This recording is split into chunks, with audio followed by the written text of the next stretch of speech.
internauta do BN News, começamos aqui mais um programa Fato e Opinião. Hoje aqui no estúdio nós temos o deputado estadual, que também é pré-candidato à Prefeitura de Salvador, Niltinho, tudo bem? Tudo bem, Juliana, tudo bem, Luiz, a todos que estão nos acompanhando no BN News. É um prazer estar aqui com vocês no dia de hoje. E Luiz Felipe Fernandes também aqui no nosso programa. Primeira vez, né, que você está aqui comigo? Exato, primeira vez que a gente vai dividir esse espaço aqui, mas um prazer imenso. Que bom, que bom. Bom, a gente vai falar um pouquinho de Niltinho, porque Niltinho chegou quietinho, né, fazendo o trabalho dele ali na Assembleia e já está movimentando aí essas pré-candidaturas, né, as eleições que já começou, mandato, né? Primeiro ano de mandato, já está movimentando, aí a gente vai falar. Mas então, Niltinho, para quem quer conhecer mais da vida dele, né, é formado em publicidade e propaganda, é da nossa área de comunicação. Verdade. Que bacana. Foi secretário de governo de Madre de Deus entre 2013 e 2018, secretário de saúde interino da Prefeitura de Madre de Deus e foi eleito, então, para o mandato de 2019 a 2023. E é vice-líder do PP na Assembleia Legislativa da Bahia, também vice-presidente da Comissão de Infraestrutura, Desenvolvimento Econômico e Turismo, lá da Assembleia. Bom, deputado, como a gente está falando aqui, você já chegou de fininho, né? Todo mundo acha que Niltinho fica na dele, mas agora já começou a mostrar a cara, né? Já está fazendo várias reuniões aí, fizeram um bloco, sim, né? Um bloco partidário para tentar realmente as eleições e uma vitória na Prefeitura de Salvador. Como que estão essas movimentações hoje? Sem dúvida, né? O que eu sempre digo, a candidatura de Niltinho não pode ser só ser pautada na minha vontade de ser prefeito da minha cidade. É lógico que a gente precisa ouvir todo o grupo, ouvir as bases, ouvir os partidos da base, ouvir o governador, é lógico, é natural, ele como líder maior do processo político desse grupo político, e o nosso vice-governador João Leão. Eu sou do PP, do partido do vice-governador João Leão, e eu tive, na verdade, a autorização do vice-governador para que a gente ampliasse essas discussões, porque é necessário, é uma discussão que não é só do candidato Niltinho, mas isso envolve todo o partido. O PP que hoje, para quem não sabe, é quem tem a maior bancada na Assembleia Legislativa. Somos 10 deputados estaduais, 4 deputados federais, o presidente da Assembleia, Nelson Leal, é do nosso partido, e é lógico o nosso vice-governador João Leão. Então a gente tem conversado com os partidos, em especial já temos um alinhamento com o senador Ângelo Coronel e o senador Otto Alencar, de que o PP e o PSD caminhará juntos. O Podemos também, o deputado Bacelar também tem um alinhamento com a gente, tem essa combinação de que os partidos marcharão juntos, mas a gente quer fortalecer ainda mais esse bloco. A gente tem conversado com a deputada Olívia Santana, ela, além de ser minha colega parlamentar, Olívia é uma forte candidata também, ela tem uma identidade muito forte com a cidade de Salvador, é uma mulher, ela é militante, defende, né, vários movimentos, né, dentro da cidade de Salvador, e teve uma votação extremamente expressiva aqui. E isso tudo faz com que a gente também deseje, lógico, a participação dela, que a gente possa ter uma candidatura de centro-esquerda. É lógico que não depende apenas só da vontade de Olívia. Olívia, a gente tem conversado muito, ela também tem se entusiasmado muito com essa possibilidade de estarmos caminhando no mesmo bloco, mas a gente tem também afunilado a discussão com o partido, e natural que a partir daí também a gente vai sentar com o governador, mesmo que cada um desses partidos tenha autonomia nas decisões, né? A decisão em cada partido aqui, o vice-governador me deixou extremamente muito à vontade, né, para que eu caminhe como candidato até o final, se eu quiser ser candidato, independente desse afunilamento dessa união, mas eu penso num projeto muito maior, num projeto que a gente realmente possa vencer e administrar a cidade. Sou candidato, tenho esse desejo, quero ir ser candidato e vencer essa eleição até o final, mas se em algum momento um desses nomes que façam parte desse bloco desejar e aparecer em uma condição melhor de disputa, a gente vai, sem dúvida, apoiar esse nome. Agora, o governador Rui Costa, ele, por exemplo, ele tem bem desenhado na cabeça dele, pelo menos foi o que ele demonstrou na segunda-feira, de 3 candidaturas da base dele, né? Que seria uma mais conservadora, que é a do pastor Sargento Isidório, uma de centro, que é a PP, PSD, Podemos, e uma de esquerda, que segundo ele, é PT, PSB e PCdoB. No caso, Olívia indo para esse grupo, como é que fica isso? O governador já demonstrou em algum momento que isso pode acontecer, porque aí a balança fica meio desequilibrada. Claro. Eu defendo até diferente. Eu não sei se vocês têm acompanhado na imprensa. Eu defendo até uma polarização de disputa. Esse formato de uma candidatura da esquerda, de centro, e a conservadora de Isidoro tem sido a mais factível e a mais possível dentro de cada pensamento, de cada partido, de cada candidato. Mas eu defendo diferente. Eu defendo uma candidatura única, né, que a gente pudesse definir um candidato sem vaidade nenhuma, um candidato que tivesse uma melhor condição de disputa, e eu bato sempre na tecla. E agora você observa, na própria imprensa, né, as lideranças políticas têm feito a mesma fala, de que a gente precisa fazer pesquisas qualitativas para a gente avaliar o que realmente Salvador espera do próximo gestor. E é nesse pensamento que, se a gente tivesse a oportunidade, de forma muito madura, encontrar um único candidato e polarizar a disputa, nós temos, né, um prefeito que tem feito um bom trabalho na capital e um governador que tem feito um trabalho extraordinário em Salvador. Então, seria uma oportunidade, inclusive das avaliações, das pesquisas que são feitas, comparando os dois estão muito fortes na capital. Então, seria uma oportunidade da gente fazer uma disputa saudável e mostrar realmente que o nosso governo vem trabalhando muito mais do que a própria prefeitura aqui na capital.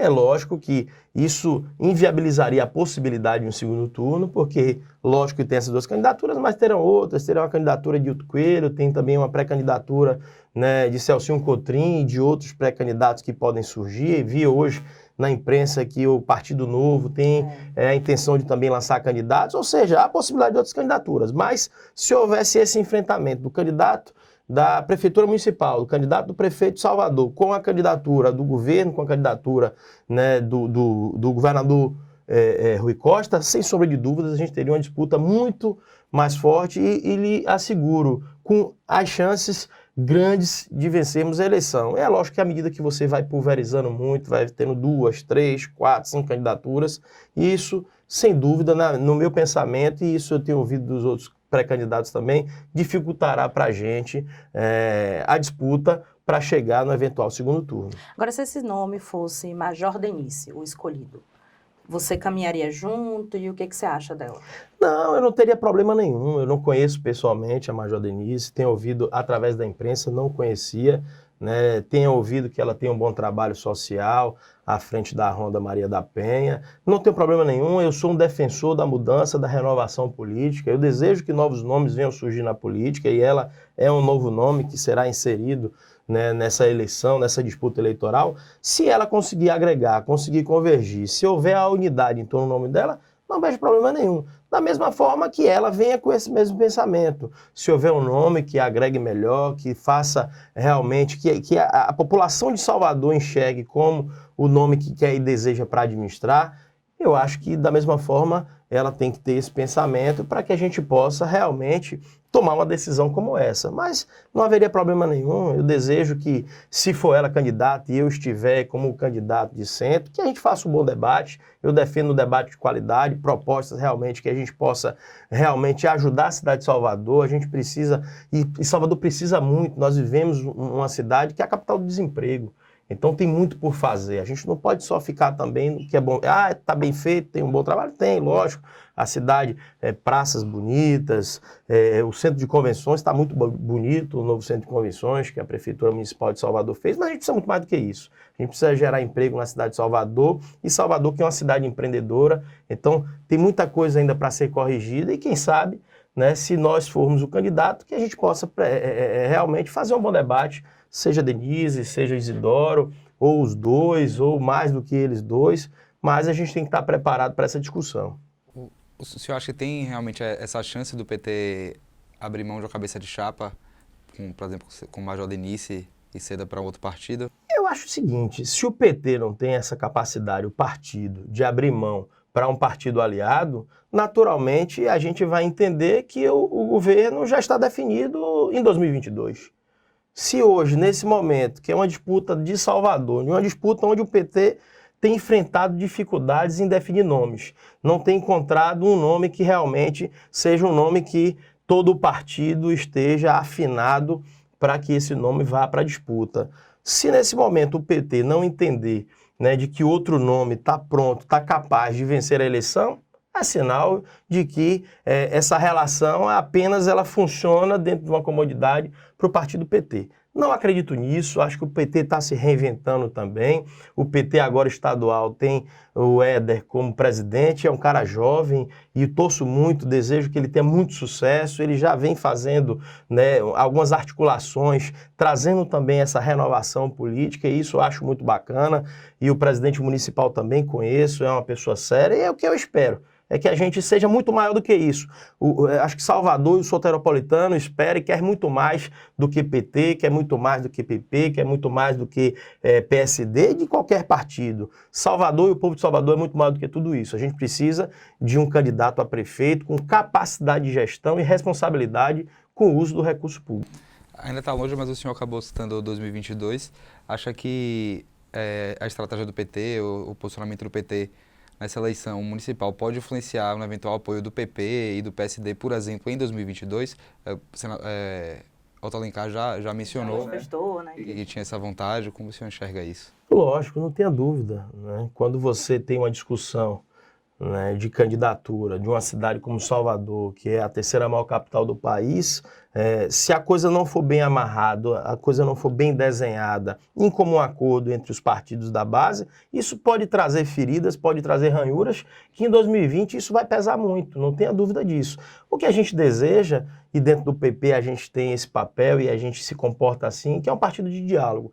João Leão é um vice-governador que tem uma relação fantástica com o governador Rui Costa, e grande parte do que é feito por toda a Bahia, a gente tem que agradecer também ao nosso vice-governador João Leão, porque ele é parte direta e participa diretamente dessa gestão do Estado. E um exemplo é a ponte Salvador em Itaparica, onde ninguém acreditava que essa ponte aconteceria, ninguém acreditava, e o vice-governador, quando era secretário de Planejamento também, botou debaixo do braço, começou uma luta, começou uma peregrinação, junto com a equipe de governo e outros secretários, e hoje é uma realidade. A ponte já houve a concorrência, já tem os vencedores, esse ano já começam os estudos. É lógico que deve haver um pequeno retardamento aí no tempo de início, né, desses estudos técnicos por conta dessa gripe, né, da coronavírus, que naturalmente os chineses estão impossibilitados de estar aqui. Mas é algo também que logo deve estar passando, né, e a nossa obra deve estar em breve iniciando,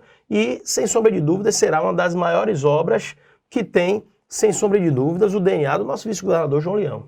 Agora o PP ganhou um protagonismo aí nos últimos anos, nos últimos 2 anos, principalmente após a eleição de Nelson Leal na Assembleia. E também foi um dos primeiros partidos que colocou seu nome para a Prefeitura de Salvador, né? Enquanto muita gente ainda estava perdido, o PP, João Leão já lançou logo o candidato do partido. O que isso pode influenciar, de fato, em 2022, como o Luiz Felipe está falando? O povo fala, né, que ainda está cedo para falar para 2022, mas a gente sabe que a eleição de agora reflete totalmente na 2022. Como é que vai ser o papel do PP em 2022? Pretende, né, colocar uma candidatura, também vai dialogar com todos os partidos da base para tentar uma candidatura única? Olha só, natural que a gente deseja sim ter um candidato a governador em 2022, a gente tem o nosso vice-governador João Leão, que está pronto, está habilitado para ocupar esse espaço, mas é lógico que não é só a nossa vontade, né? A nossa aliança, a grande vitória do governador Rui Costa foi um ciclo de alianças que fortaleceu, e ele que fez um grande governo. A gente não pode deixar de destacar que Rui Costa tem sido considerado o melhor gestor de todo o Brasil entre os governadores. E isso também é trabalho, e é esse trabalho que ele faz dia e noite que, de fato, potencializou isso. É natural que o PT e o PSD tenham um papel de protagonismo nesse tripé que a gente costuma dizer. Esses 3 partidos são os partidos hoje que dão essa base, essa musculatura, mas não é só os 3 partidos que com eles apenas vence a eleição. Nós temos outros partidos da base, como o PDT, como o PL, como o Avante de Isidoro, como o PSB, o PCdoB, são partidos importantes. Se a gente conseguir manter essa unidade e tiver a maturidade, que eu acho que essa eleição será uma prova disso também, dessa maturidade política na hora de decidir quem é o candidato, eu não tenho dúvida que a gente não vai ter dificuldade em 2022, seja João Leão, o nosso candidato a governador, seja Jacques Wagner, nosso senador, candidato a governador, seja Otto Alencar, nosso senador candidato a governador, ou quem sabe pode surgir algum outro nome dentro desse grupo político, desde que isso seja dentro de um diálogo, porque a gente não... Acho que acabou a época da política de que você bota a goela abaixo, né? E isso, eu vi em entrevista recente, né, de um dos pré-candidatos falando que foi um posicionamento que o prefeito de Salvador definiu, ele escolheu o candidato dele e disse, esse é o meu candidato, e o que eu espero é que aqui dentro da base do governo mantenha o diálogo que sempre teve e que a gente possa, não só agora em 2020, ser decidido dentro de um diálogo, como 2022, que é natural. Agora você falou 3 nomes aí, né, desse tripé de partidos e 3 nomes de caciques de eleições, né, bem passadas, né? Então, João Leão, de muito tempo, Otto Alencar, né? E a gente fala muito de renovação da política, de nomes novos na política. Não está na hora de pensar em outros nomes, de pessoas mais novas, que representem um pouco mais a população de Salvador e do estado em si? Não, eu concordo, né, que a gente precisa renovar. Eu sou um grande defensor dessa renovação.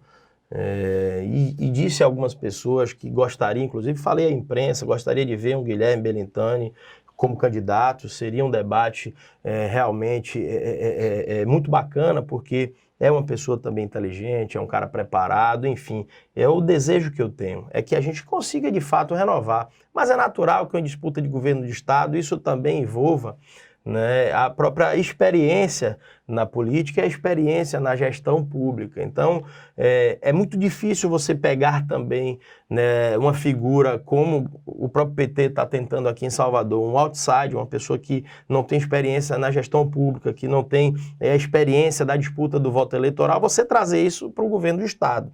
É muito mais difícil. Salvador já é muito difícil. Né, isso já é muito difícil. Eu que tenho mandato, sou deputado estadual, fui eleito por 46.174 votos em toda a Bahia. Sinto na pele a dificuldade, né, de se tornar conhecido na capital, sendo que eu tive 6.000 votos, sem estrutura, não tinha base de governo, não tive estrutura de governo. Fui um candidato da vontade popular, da vontade das pessoas. E a gente sabe o quanto é difícil.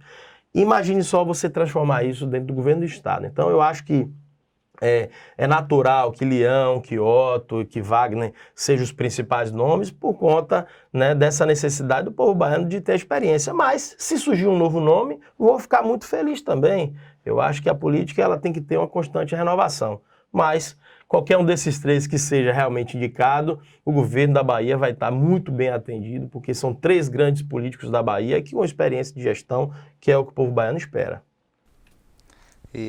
Se o prefeito, né, a atual prefeita Semineto, resolver disputar 2022, acha que ele tem chance?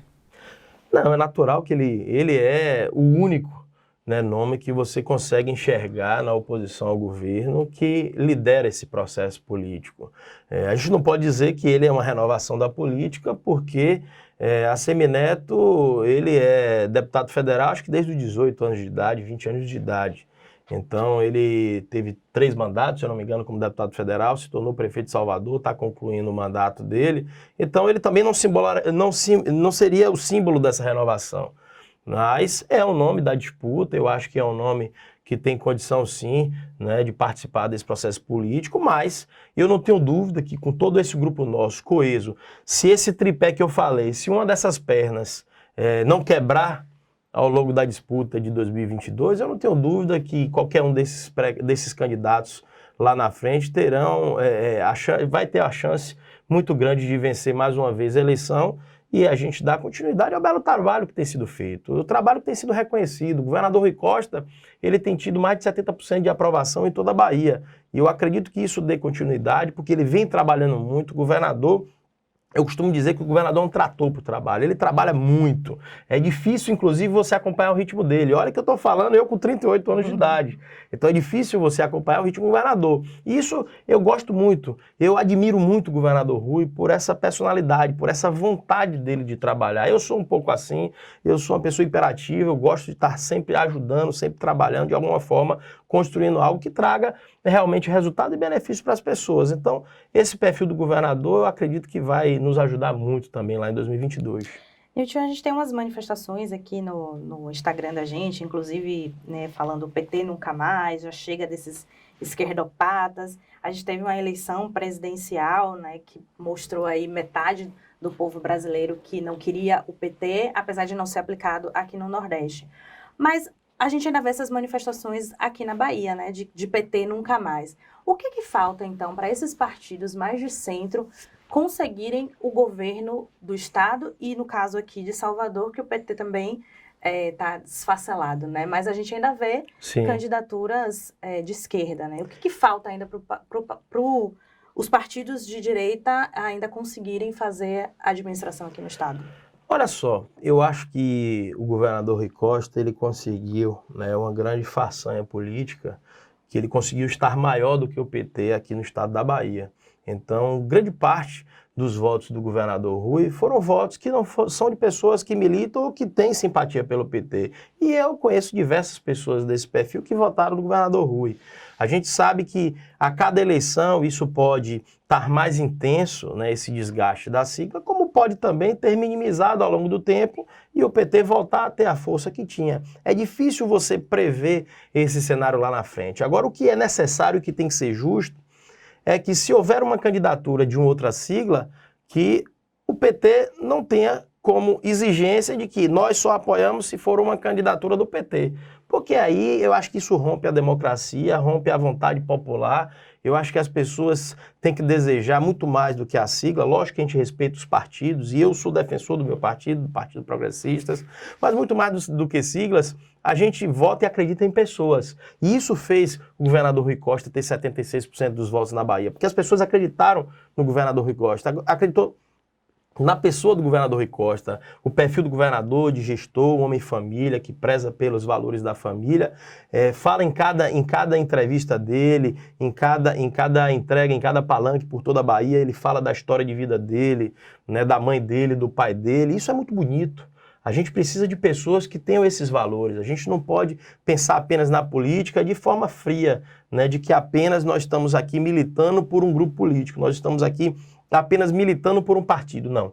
Nós aqui militamos por um povo que deseja muito e clama por um gestor que faça com que a cidade funcione com qualidade, que faça com que o Estado funcione com qualidade, que a gente possa entregar obras importantes, que a gente possa cuidar da saúde, que a gente possa trazer indústrias para gerar emprego. É isso que a população espera. A gente não tem que ficar aqui buscando a carinha bonita ou o perfil, porque é um candidato negro, porque a candidatura é de mulher, porque é maternal. Não.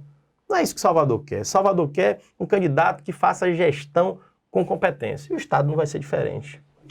Dentro dessa visão, o senhor acha que a candidatura de Major Denise vem, de fato, com um apelo de potencial de voto, ou é mais para o PT marcar presença e não deixar de estar lançando um candidato? Lançando com as bandeiras que eles querem, né? Que Sim. A mulher negra. Isso foi muito colocado pelo PT, e o governador falou, inclusive, em algumas entrevistas, que o PT queria muito uma mulher negra como candidata, e ele encontrou esse nome. Eu penso mais do que isso. Eu acho que é muito importante a participação das mulheres e isso me deixa muito feliz. A gente precisa que as mulheres participem mais da política, e cada ano que passa essa exigência ainda é muito maior, não só pela participação e defesa pelas mulheres, mas mais do que isso.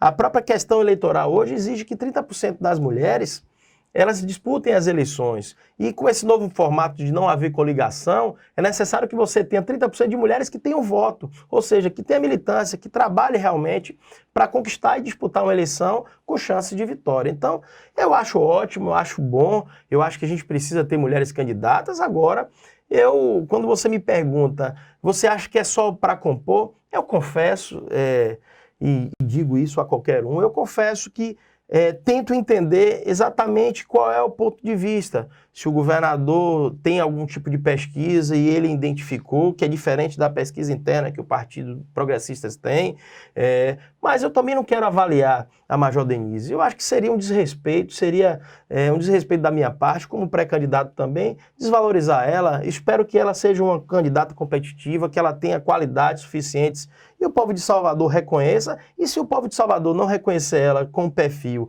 com identidade que a população espera para o próximo gestor, que ninguém falte com respeito com ela, que ela tenha a votação, se for majoritária para ser eleita, que seja ótimo, que seja uma boa gestora. Se ela não conseguir uma votação majoritária, que ela consiga contribuir no papel político e leve pelo menos uma mensagem positiva para que a gente possa dar continuidade ao governo e fazer um bom governo aqui na cidade de Salvador. Mas é muito complicado a gente estar aqui tecendo, não vou dizer nem críticas E lhe confesso que eu não tenho nem como tecer elogios, porque eu também não a conhecia no cenário político de Salvador e não a conhecia também comandando a Ronda Maria da Penha. Mas desejo que ela realmente tenha sorte. É lógico que a sorte prioritária é que seja para mim eleito prefeito da cidade de Salvador, é claro. Agora, Niltinho, na sexta-feira, né, nós acompanhamos ali na Assembleia cenas de selvageria, vamos dizer assim, né, bem complicadas, bem tensas. Os deputados precisaram sair escoltados no ônibus da Choque. É uma pauta muito delicada para o governo do estado, para o governador, né, próprios deputados de esquerda não apoiaram a PEC da Previdência, não votaram contra, né? Você acha que esse é um dos temas, ou o primeiro tema que pode cair nas costas de quem vai ser o deputado, o candidato da base? Você acha que assuntos como esse podem prejudicar a candidatura, né, do governador ou da base? Sim, né? sim. Olha, é natural que toda mudança existe sempre um ganho e existe sempre uma perda. Eu sempre digo que na vida, quando alguém está ganhando, é porque alguém está perdendo.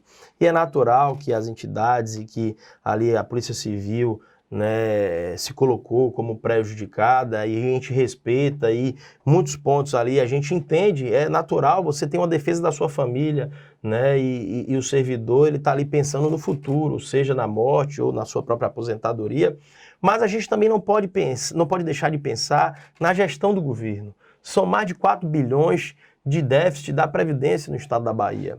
É muito difícil você a cada ano aumentar essa dívida, iria chegar no momento que o Estado não teria mais condição de pagar os aposentados ou a família daquele que já tinha falecido, enfim.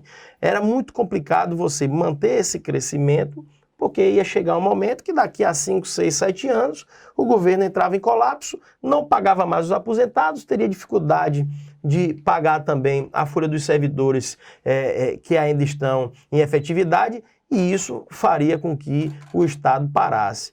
E a gente não pode nunca, Juliana, alimentar qualquer tipo de selvageria. Aquilo é um absurdo, aquilo não pode se repetir. A casa é do povo, eu acho que o povo tem legitimidade de entrar lá, de estar ali dentro, mas não pode estar armado. Não pode colocar a vida das pessoas em risco, como foi o que aconteceu.